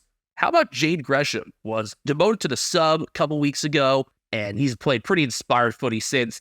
Kicked the first 2 goals of the game, ended up kicking 3 goals, 1 from 22 and 2 goal assists. We'll see where he is beyond this year, but he fits this side really well. And as I said earlier, Max King with 6-1. He has now kicked 6 goals 3 times in his career, once in each of his past 3 seasons. Tigers were plus 20 on hitouts, but Rowan Marshall has made himself a very effective player even when the hitout numbers are not good. Dustin Martin, 2 behinds off 26 disposals. Jaden Short, 26 disposals, 7 marks, 727 meters. Tim Taranto, a goal, 24 disposals, 7 tackles. Shea Bolton, a goal, a behind, 23 disposals, 12 contested possessions. Nathan Broad, 22 disposals, a goal, and a fun celebration. He had just had a kid and did like a rocking the baby celebration. That was cool. Yeah, no, it's a pretty common celebration for new parents. It's just his 3rd career goal, and I guess that goal was for Samara. Dion Presti had 22 disposals. Thompson Dow behind 21 disposals. Cam McIntosh also had 21. Toby Dan Curvis a behind, 28 hitouts, 16 disposals, and 7 tackles. And Nick Flostone, 10 intercepts. For some reason, I think Nick Flostone is younger than he actually is. He's 29, but damn is he important to this defensive group. When they've been winning as of late, it's been in games where he has really controlled the game with intercepts and kicking out from the halfback.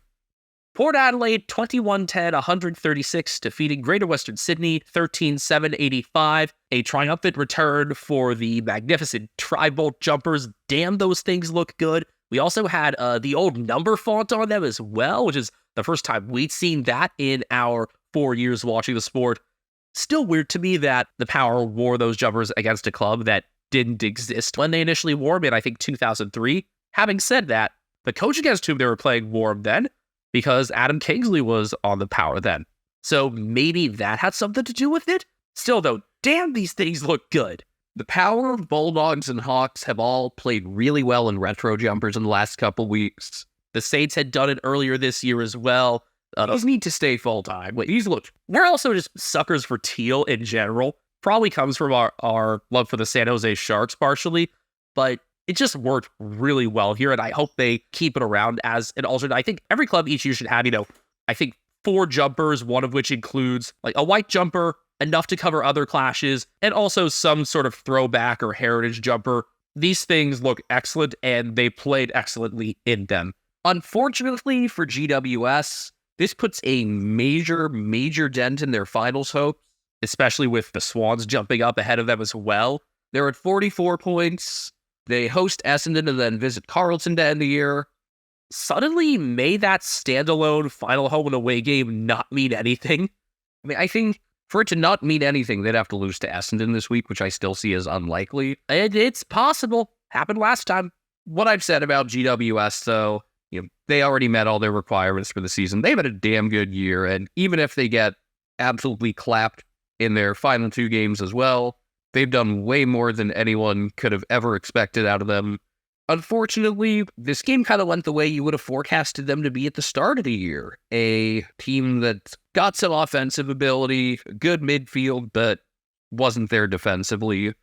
Nick Haynes and Jack Buckley, who had played really well for a lot of this year, did not play well in this game. Haynes ended up getting subbed out. Even Sam Taylor had his struggles at times because Todd Marshall will do that to literally anybody. So nothing wrong with that. I think Todd Marshall is one of the best contested marks, if not the best, in the entire game. To give a glimpse of how dominant this was, it was 67-26 at half, and 2 of the 4 goals that GWS had scored were off of really bad calls. One where Alir got called for a push on Jake Riccardi, where he literally gently placed his hand on McCarty's back for half a second. It's the type of thing that in the NFL would have gotten a roughing the passer call if it was against Tom Brady. Then Riccardi later got a goal where he clearly pushed Kane Farrell in the back, but if you're a forward, I guess you can do that. Lead was as big as 86-33 in the third. I will give the Giants some credit. They got the lead down to 35, and it was like, ooh, man, if they get one more, things could be interesting. But Jason Horn-Francis kicked back-to-back goals. He also kicked the final goal by breaking past a Sam Taylor tackle, which isn't supposed to be possible. It was really funny the way this worked. So Horn-Francis finished the game strong. You know who started it really well? The person who was confused with Jason Horn-Francis by a lot of people this year, including the Adelaide Advertiser. Miles Bergman had never kicked more than 2 goals in a game. He had not kicked a goal all season. He just hadn't been playing forward. 3 goals in the first quarter, because why the fuck not? 3 goals and 11 disposals by quarter time. He got quieted down after that, but he was on a heater to start this game, and he's not going to get mixed up with his brother if he's doing stuff like that. He played really well. You know, the difference is also Miles plays on a team that actually wins most of their games. Yeah, GWS, to their credit, like I said, they played this game out. They didn't just pack it in, but they got beat pretty thoroughly. Horn-Francis, very good. Rosie, Butters, Houston, all the usual guys there. Having a healthy Willem Drew and Kane Farrell certainly makes a difference. Drew played last week, but wasn't anywhere near as noticeable as he was this week. Farrell was really sharp as well. And I thought, he ended up getting subbed out, but Sam Hayes held his own against Kieran Briggs. This was not one of Briggs' best games. It's funny, if you had asked me what was going to cost GWS, because I did not think the Giants were going to win this game, you would have expected, well, they're playing without Brent Daniels and Toby Bedford. That probably is going to hamper them offensively. And, I mean, that did. They still scored 85 for the game. Yeah, Bedford's speed probably would have helped in the midfield, but they got beat in the midfield and they did not defend well.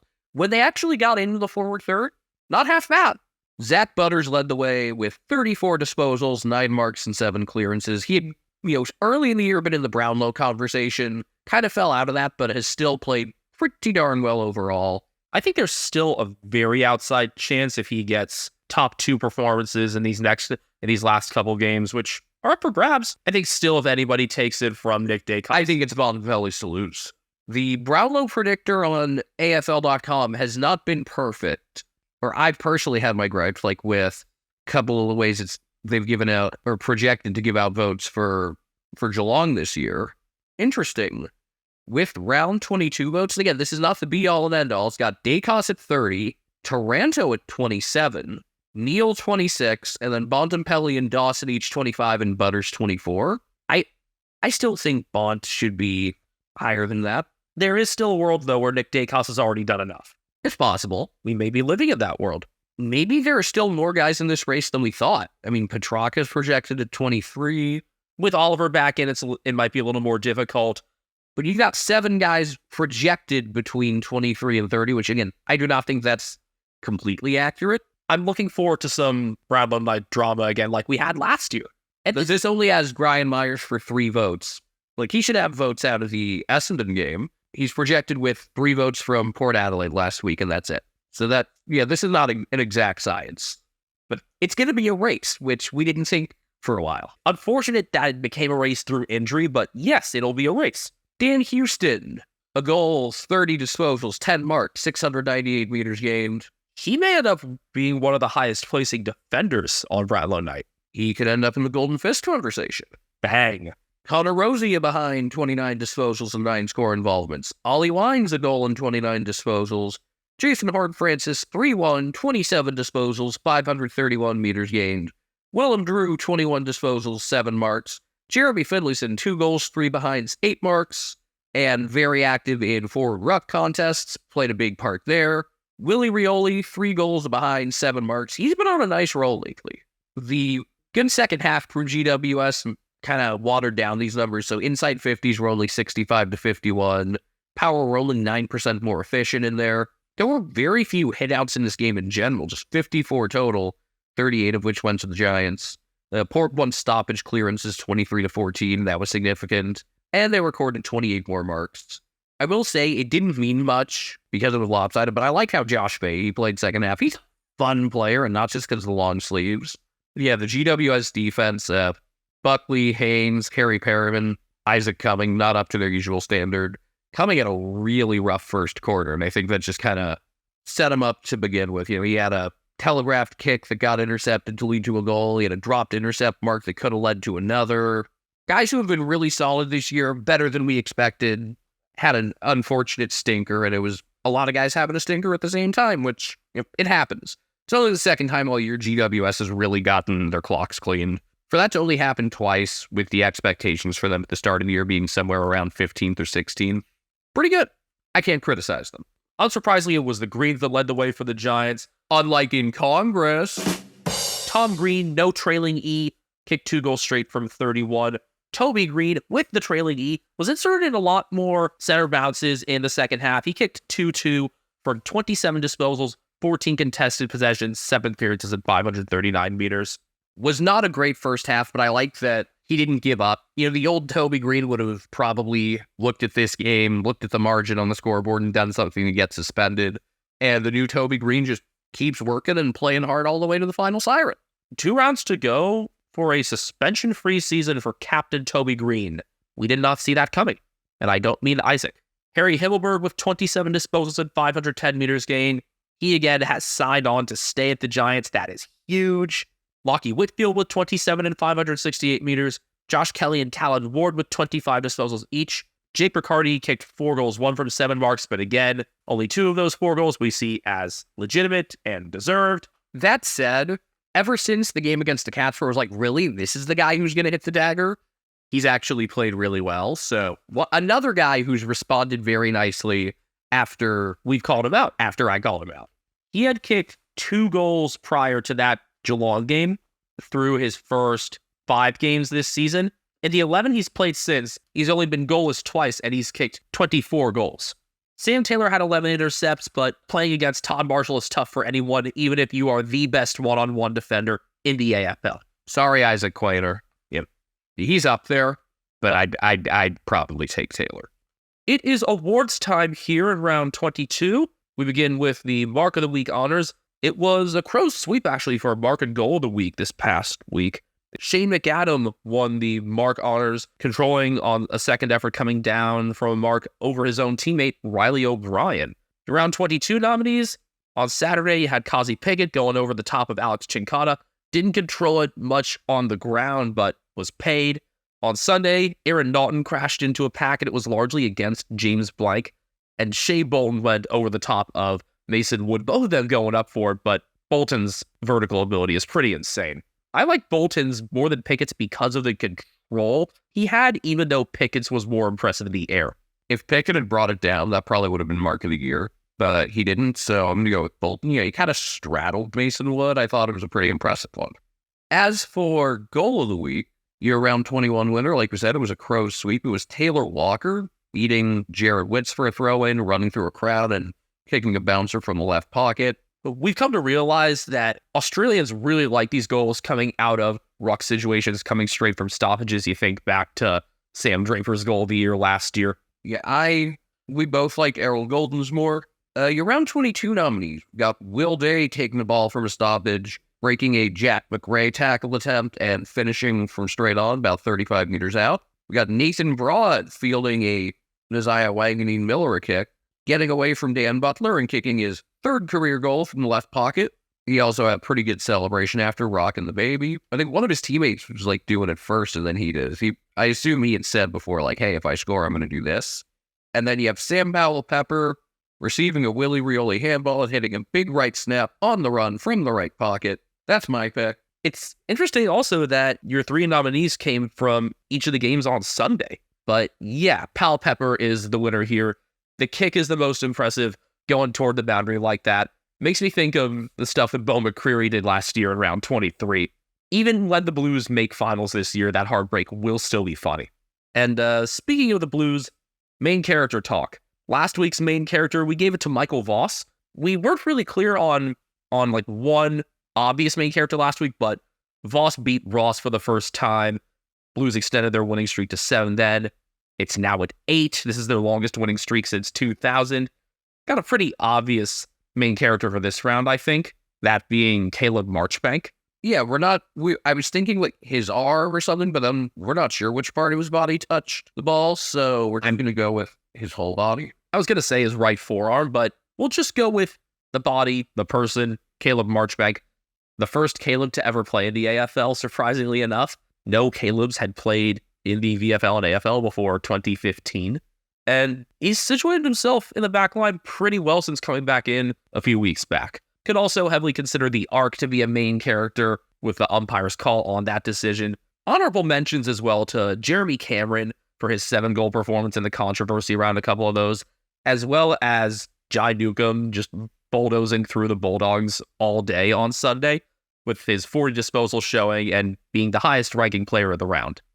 Now, before we go, we did get some news in the making of this episode of a couple retirements and then a big signing as well. So just want to digest those quickly. We saw the writing on the wall for both of the retirements, honestly. Firstly, Paddy McCartan had been placed on the inactive list after another concussion this year. It was a very soft hit to the head that caused it. Once you see something that looks so insignificant causing those sorts of injuries, you can kind of understand that he was toward the end of things, despite the ability that he showed last year, which makes it all the more disappointing. Would have loved to have seen Paddy and Tom be able to play in the Swans back end for longer, but clearly wasn't meant to be. And let's hope that Tom doesn't have the same lasting concussion issues as well. He had a scare earlier this season. Also, one of our favorite players, one of the most exciting, electrifying players, really, as far as we know, over any period of time, looking at how he's compared to, the history of the game, especially from the ruck position. Nick Naitanui is retiring. Another one that, like I said, we saw coming. It sucks. Would like to see him play more. Makes the ruck position exciting. One of the first players that I really enjoyed watching. I think one of the first players we recognized as well. I mean, between the dreads and just the more unique approaches he took in the center circle, that's understandable. His Achilles injury robbed him of a lot of his vertical ability, and that was a big part of his game, obviously. Didn't take many marks, averaged under 2 marks a game, but when he did, they tended to be pretty big ones. He won Mark of the Week honors 8 times over the course of his career, which is second all-time, standalone second. Jeremy Howe has the most with 18. Biggest hope now is that Nick stays involved with the West Coast Eagles, both as a ruck coach, being able to mentor this newer generation, as I mentioned in my Western Derby talk, and that he stays involved with his Naitanui Academy and some of the indigenous and minority groups that the Eagles assist. He's a type of person that you really want at your club. I'd love to see him get some more opportunities as a commentator as well. We enjoyed the couple times he was a boundary rider with 7 a couple years back. Yeah, I'd definitely like to see more of that. Also, just as you said, having more commentators and boundary riders that aren't forwards. And the other big one that dropped last night, Damien Hardwick's going to coach the Suns. Yep, Ralphie reports it's a 5-year deal for Dimma, so maybe he wasn't that burned out after all, or maybe he realized, oh wait, they're more lenient on cannabis in Queensland. I think the Suns went to Italy to meet with him. Yeah, I believe Mark Evans did, and that may have been where the deal was sealed. So at this point, is Stephen King just a lame duck? I mean, I guess because he's not going to get the head coaching job. You wonder now what the assistant situation will be there if they keep some of the people on, how many people Hardwick may be able to draw away from his old Richmond staff. And all the while, we don't know what's happening in the coaching race there as well. So Richmond, their transition will continue, and we'll see what kind of a hit their coaching ranks take. And for the Suns, we think they can get there soon. Hopefully Hardwick is the right person to make that happen. However, I also see that his presence at the Suns also making them inherently a bit more hateable for a lot of people. I mean, I think he's pretty enjoyable. I just realized the real highlight of this, they hardly ever play at the G. Most of their Melbourne games are at Marvel. So just off that alone, this is a good thing. It means more of him at Marvel. Also, the fact that he's coaching a club that beat him after the siren, and that it was someone who grew up a Richmond supporter that kicked that goal, Noah Anderson. So a couple small things there, but we'll obviously talk more about all that once the news becomes official and as we head into the offseason. Long way to go before that, though, and this episode will probably be long enough as it is, so this is where we'll cut things off. As always, you can keep following our footy thoughts throughout the week when we're off the air on Twitter at Americans Footy. We're also on YouTube at that same handle. I am on Twitter personally at BenjaminHK01. I am on Twitter at Castle Media. Brian Harambe is on Instagram at CatNameBrian. And that's a wrap on episode 127. As of now, we're in line for our 138th episode spectacular to be our grand final preview.